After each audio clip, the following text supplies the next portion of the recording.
ঢাকায় বিশাল সমাবেশের ঘোষণা দিয়েছে বিএনপি।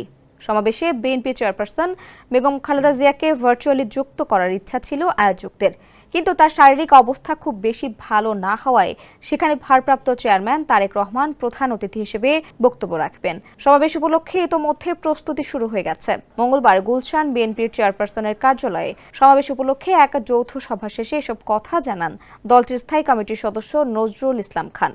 রাজধানীর নয়াপল্টনে 1 মে দুপুর 2টায় সমাবেশ শুরু হবে বলে জানিয়ে বিএনপির এই নেতা বলেন, সমাবেশে ভারপ্রাপ্ত চেয়ারম্যান তারেক রহমান ছাড়াও দলের মহাসচিব মির্জা ফখরুল সহ সিনিয়র নেতারা উপস্থিত থাকবেন।